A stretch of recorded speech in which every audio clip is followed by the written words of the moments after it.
From the 11 Alive studios, this is The Georgia Vote with Faith Jesse and Zach Merchant. Hey, thank you so much for joining us on this Memorial Day weekend.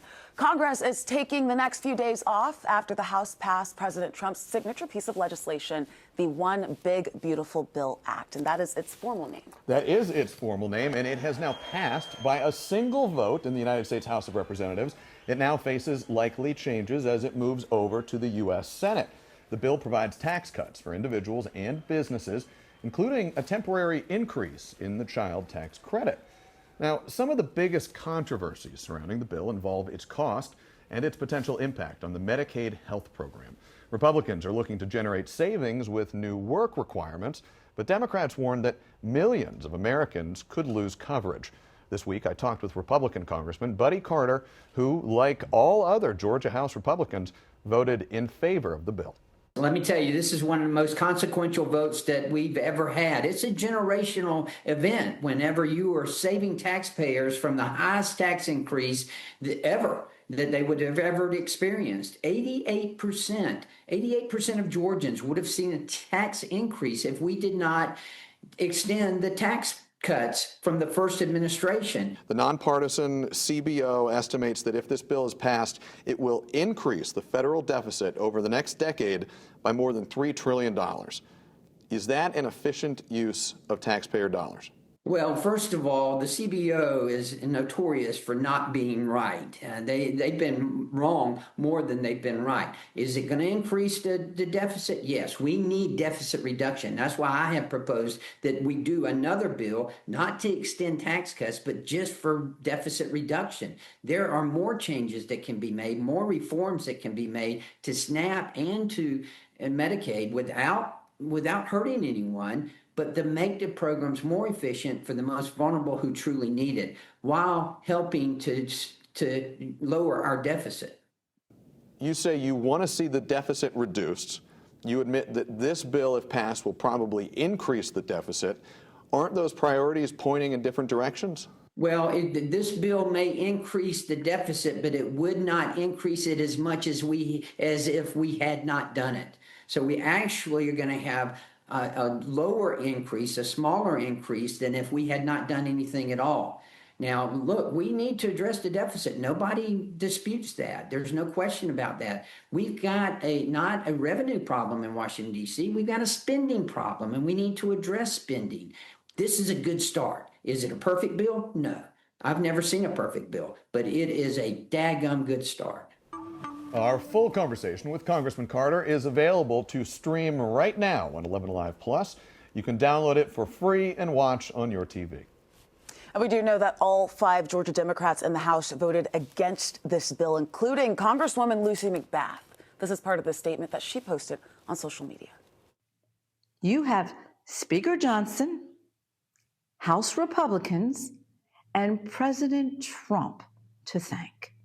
They are taking money and food from your families to give a tax break to Elon Musk and a handful of billionaires. Democratic Senator Jon Ossoff releasing this statement saying House Republicans' partisan bill guts Medicaid to cut taxes for the rich and will increase the federal debt by trillions. The Atlanta Journal-Constitution's analysis predicts tens of thousands of Georgians could lose health coverage if it becomes law, while gutting manufacturing incentives will threaten Georgia's economic development. And now to this, there is also another entry into the 2026 governor's race here in Georgia. Keisha Lance Bottoms, she served one term as Atlanta mayor from 2018 to 2022. She filed paperwork last month to set up her gubernatorial campaign committee. And earlier this week, Bottoms made it official. Doug Richards with the 11 Alive Politics team spoke with her. People are looking for a leader who is willing to step up, fight against the chaos, make sure that we are able to stabilize in this time of uncertainty. And I am running to be the governor of Georgia, to be that leader. When you decided not to run for re-election as mayor, I think a lot of folks interpreted that as you sort of losing the fire for elective politics. Couldn't be any further from the truth. I was very proud of my service as mayor and the 4 years of my term that I completed for the term that I was elected to serve. That was the end of that season. I've continued to lean in with public service. I served in the White House since then and continuing to offer myself for public service. And another week of developments when it comes to the Trump administration. It's a perfect time to bring in our Politics Roundtable. Yes, it is. And today we have Democratic strategist Fred Hicks. He's the founder and president of the Hicks Evaluation Group, which has worked with hundreds of political campaigns for nearly 20 years. Also joining us, Spiro Amburn, Senior Vice President at McGuire Woods Consulting. He's previously served as Chief of Staff for Republican Georgia House Speakers John Burns and David Ralston. And making her Georgia Vote debut from Georgia Public Broadcasting, it is politics reporter Sarah Callis. She's the Capitol correspondent for the GPB show Lawmakers and a proud graduate of Georgia Tech. 2026, it's right around the corner. It feels like maybe it's not if you look at the calendar, but it feels like it is if you're living in the world of Georgia politics right now. Keisha Lance Bottoms, the latest to jump into this 2026 gubernatorial contest. Fred, what do you make of that? Well, as you mentioned, 2026 is the primary election is less than 11 months away, or less than 12 months away right now. And so her entering the race has probably been one of the worst kept secrets or the most anticipated entries. It remains to be seen whether or not it will shake up the race. There are still other potential candidates out there, but Mayor Bottoms figures to be formidable and with respect to her ability to raise money, but there are also a lot of questions swirling around her candidacy. A lot of questions. Spiro, I want to come to you because based on a 2021 poll from the AJC and UGA, we know that she did not run for a second term, but in 2021, 53% of people 57% of Atlanta voters said that they strongly or somewhat approve of the job, but 53% of people said that the city was on the wrong track at the time. My question to you, Spiro, what does Keisha Lance Bottoms, her baggage, if you will, her background, how is that going to play into her campaign? Well, I think she did have a little bit of a rocky ending to her tenure as mayor. There were a lot of public safety concerns. You had the Buckhead issue. But she's going to have a certain constituency, I think, within the Democratic Party, who's going to be a core group of supporters. With that said, though, I personally think that there's going to be others that jump into this race, and there could be some stronger candidates emerge. Sarah, I want to bring you in here. You cover politics for GPB. Two entrants on the Democratic side into this gubernatorial contest, it's State Senator Jason Estevez and former Atlanta Mayor Keisha Lance Bottoms. They both have strong ties to Metro Atlanta, but obviously running for governor, it's a statewide race. How are candidates going to navigate that tension in Georgia, where you've got a lot of votes concentrated in the Atlanta area, but a whole lot more people who live statewide? Absolutely. And I think that's one of the biggest challenges that any statewide candidate faces, is they need to make sure that their name recognition is out there beyond the metro area or beyond which area they're representing. And I think we'll see them maybe do campaign visits to other areas of the state and try to work on ways to appeal to more rural or suburban voters. What's going to be a point of campaign talk is going to be this big, beautiful bill. Fred, are Democrats going to use this as a calling card to say, this is what Republicans wanted to do to you? I spoke with Hank Johnson this week, and he echoed the sentiments of Lucy McBath and other House Democrats who say they are trying to take money away from you to give it to rich guys. Absolutely. And this is really going to test the Democratic messaging machine, because this big, beautiful bill is chock full of hypocrisy. Republicans ran last year on runaway deficits and Americans not being able to afford to live really in America. And this bill doesn't do anything to address that. As a matter of fact, it increases inequities, and it's projected, again, as we talked about in the lead up, that thousands of Georgians will lose their health care coverage, which is not a good thing. And, Congressman Carter couldn't even really address the idea of a deficit with a straight face. And so I think that Democrats would be wise to sharpen the knives and to make it very plain for voters next year that Republicans, at least this version, are not about making life better for them. Spiro, I bet Republicans are going to have an answer and a response to that. Well, to all due respect to my friend Fred here, I think that, yes, Democrats are going to have to sharpen their message, but I think they're going to have a hard time doing that. Frankly, I think the hyperbole coming from the Democratic Party regarding this bill is somewhat ironic, considering the last 4 years of the Joe Biden administration. What are we, 4 months now into the Trump administration?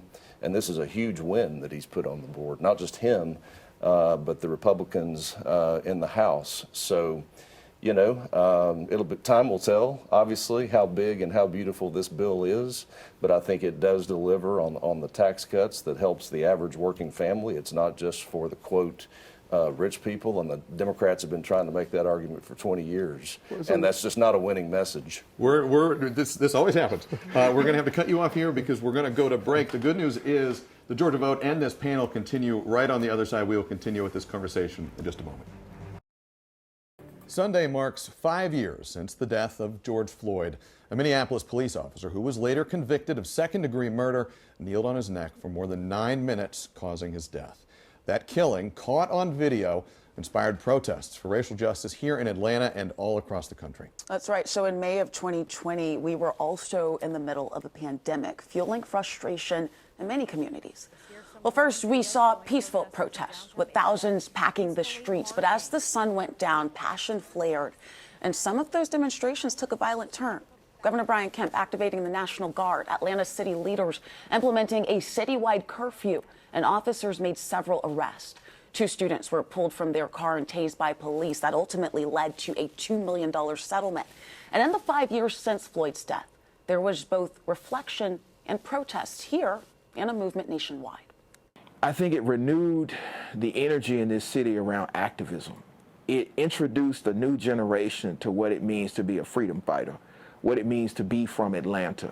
I would argue that the new movement was born in Scintilla Shores, matriculated to Louisville, ended up in Minneapolis, and then came back to Atlanta. And so I think that how Atlanta goes the rest of the country. 11 Alive's Joe Ripley has more on the 5-year anniversary of George Floyd's death. You can watch a story right now on 11 Alive Plus and 11alive.com. And Joe also spoke with former Mayor Keisha Lance Bottoms and others who were in downtown Atlanta for those historic moments in May of 2020. Democratic Congressman David Scott has represented Georgia's 13th district for more than 2 decades. But now he's facing a slew of primary challenges from fellow Democrats like former Gwinnett County School Board Chairman Everton Blair. We sit down with the candidate in this week's Sunday Conversation. So you're running to challenge someone within your own party. That's right. Why? You know, this is a moment where I think we're realizing that we need stronger fight. And for me in this district at this moment, you know, I think that our congressman is running out of steam at a time when we really need to be firing on all cylinders. You're 33 years old. Congressman David Scott is pushing 80 years old. He's been in office since 2003. Is this about age?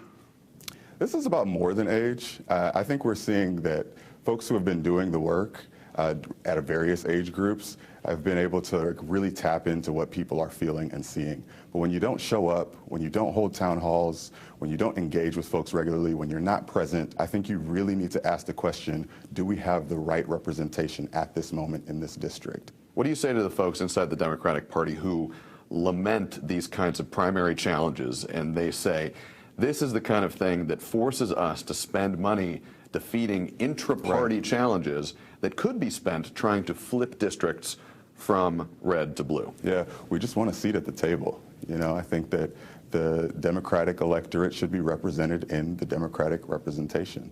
From your perspective right now, what is the #1 issue facing Georgia? The #1 issue facing Georgia right now is rising costs.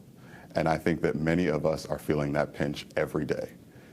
And I think in Congress, we need to have representatives who are not only looking at proactive economic measures, but I think we also need to be looking at why costs are rising so much more dramatically and why big business is getting away with hiking up some of these costs, particularly around housing and affordability. You say rising costs, the economy, that's your biggest concern. Yeah. How do you make it better? How do you fix it? Well, I think you need to bring opportunities for folks that they can actually reach and that they can actually achieve. What does that look like in brass tacks? Workforce development, I think, is one thing. That we have a huge bipartisan opportunity to really reskill and retrain folks, especially adults who themselves are looking around and realizing that, you know, as they are potentially being recessed out of the current industries, they're trying to figure out how they can equip themselves with the tools to actually compete in the new economies that are being developed in this country. On your campaign website, you wrote, "I'm running because we deserve proven progressive leadership." There are some people inside the Democratic Party who are agitating to move away from the progressive label and move more towards the center.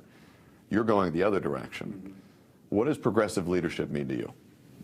It's literally in the name. I think you fight for progress. I think when we look at the American dream and how it is in fewer and fewer hands as we move further and further into younger generations, progress looks like making sure that it is the case that you can grow up in this country and have a fighting chance. Our full interview with Everton Blair is available right now on your 11 Alive Plus channel. You can download it to your TV for free and stream our conversation. And we want to bring our panel back in at this time. I want to go to Sarah with the conversation we just heard from Everton Blair. He is one of two challengers. We know that State Senator Emanuel Jones is also challenging David Scott for this position. So I want to ask you this, and I preface this by saying, one of the biggest critics that I've heard about David Scott is, where is David Scott right now? Absolutely. I think there is a lot of debate going around about his age and his physical fitness to represent his district in office. And I think that's why we're seeing some of these younger primary challengers. It reminds me a little bit about the debate over President Joe Biden's age in the 2024 election. We're talking about a primary challenge against Representative David Scott, but this is a movie that we've seen before. He's faced big fields of primary challengers before. He's still in office. He is. So I think the last 3 elections, he's had multiple candidates, whether it was someone from East Point, College Park, all the way over to just last year when he had, I think it was about 4 or 5 people running against him, and he won without a runoff. Do you think that's going to happen again this year? I think it's quite possible. I mean, wherever he's been drawn, he has managed to draw a large share of the votes, and you know, he's there, and I think that Senator Jones is hoping to make a mark. I think that this is an interesting thing when you have someone from the southern part of the district and someone from the northern part of the district maybe trying to sandwich them in, but I don't see any signs just yet that David Scott is going anywhere. And this is going to be an interesting race that we are watching. There are going to be several other races that we are watching and things that are happening today, tomorrow, next week, next month that will impact 2026. Spiro, I want to talk to you because before we went to commercial, we were talking about this big, beautiful Bill Act. Are there things from this act that Republicans can pull to use to strengthen them? And why is President Trump so steadfast in passing this? I think why he's steadfast, it's his #1 priority. And again, it's his first bill out of the gate, and it's a strong showing to get it passed so soon. I think generally speaking, there's a lot that Republicans can run on. Tax cuts, which creates job growth. You know, there's public safety aspects to it. But I think generally speaking, any Republican candidate that's running in a primary is going to be you know, attached to the president. But is this Medicaid portion of the bill, could that hurt Republicans? I mean, possibly, you know. I mean, I think that this is an issue. It's not a new issue. I think it's every cycle there's issues around health care and healthcare spending. So certainly I think that's something that Republicans are going to have to do a good job of articulating. So time will tell is whether it's a liability, you know, or an asset. But what I think is interesting, though, is that, you know, as Fred said earlier, we're 12 months out from the primary, and frankly, I thought on both sides by now we would have seen more candidates jump into these races. I thought you would see the floodgates open by now, and it's been kind of a slow trickle. I know we had Senator Steve Gooch announced last week for lieutenant governor, but it's been a very slow drumbeat of candidates getting in the race so far. Sarah, you cover politics. Have you been surprised as well? And do you think we're going to see more folks getting into these races in the coming weeks or months? I think this summer will be important. I think we're going to see a lot more candidates jump in both the Senate Republican primary and the gubernatorial race, as well as the other statewide races like lieutenant governor in the next few months. On that note, it is time to wrap up the panel. Good news, the Georgia Vote will be right back after this. We'll see you then. The next statewide election in Georgia is less than 4 weeks away. On June 17th, voters will decide the general election matchups for 2 seats on the Public Service Commission. That's the group that oversees utilities and governs Georgia power rates. Then later this summer, the 5 members of the PSC will vote on a proposal which freezes Georgia Power's rates for 3 years. There will be public hearings in June before the all-Republican commission votes on July 1st. Now, you probably did not see him, but Vice President J.D. Vance was in Atlanta this week. That's right. So the VP was in Atlanta Wednesday night for a Republican fundraising dinner. This was a private event. So your only glimpse of him would be if you happened to catch the motorcade going to and from Dobbins Air Reserve Base, or, of course, if you were invited. Up next, our Voice of the Voter is giving us a look into the future of technology and how robots are playing a role. Welcome back. This week's Voice of the Voter takes us to Alpharetta. Marianela Naningha, the owner of Toto Robotics, is giving us a look into the technology of the future that's making an impact right now. I'm Latina, I'm a woman, and I work in technology. This is a robot that is able to actually clean 32,000 square feet per hour and can work 8 hours in a row. Beep, beep, get out the way. This is called BellaBot. The casing of a restaurant or food service facility is taking the food from the kitchen actually to each one of the tables. What is doing the robot is actually liberate the human to do other cleaning tasks that they still need to be done. So you wouldn't say it's necessarily replacing human work, it's assisting. It's assisting. I'm originally from Venezuela. I'm half Venezuelan, half Italian. It's not very often that I found women that work in technology, let alone Latin women. The first reaction that I get everywhere that I go and I start to talk about robotics is like, oh my God, this is not gonna happen. When you start to explain what the robot really does, and what they are their limitations, and what set up the proper expectation, people had a complete different change in the perspective that they had toward the robots and toward the technology. I know you've said that a lot of your robots come from China. Right now, there is some trade questions about what is going to happen. What's going through your mind with that right now? I do believe that I understand what is the point of view from the current government, and overall, I think that I agree. But at the same time, I think that change had to be done in a dosage. You cannot change from one day to another in such a drastic way. We need to build up the infrastructure. What would you say you're most concerned about right now? I would say it's about the level of technical education that our young people is having. New technologies are coming, but our young people is not getting prepared as fast as the technology is coming to us. What are you so optimistic about? Because change is in the air. The change in perception from 3 years to now is huge. We had passed this really initial phase where you had only the really strong innovators to actually start to even test it. And now we're going in a second phase where actually people start to actually get interest and get information about the technology. And we actually have an extended interview, so you can see the full interview at 11alive.com and 11alive Plus. Those robots are really something. There it is. On that note, thank you all for joining us, and we will see you back here next week at our regular time next Sunday at 11. We'll see you then.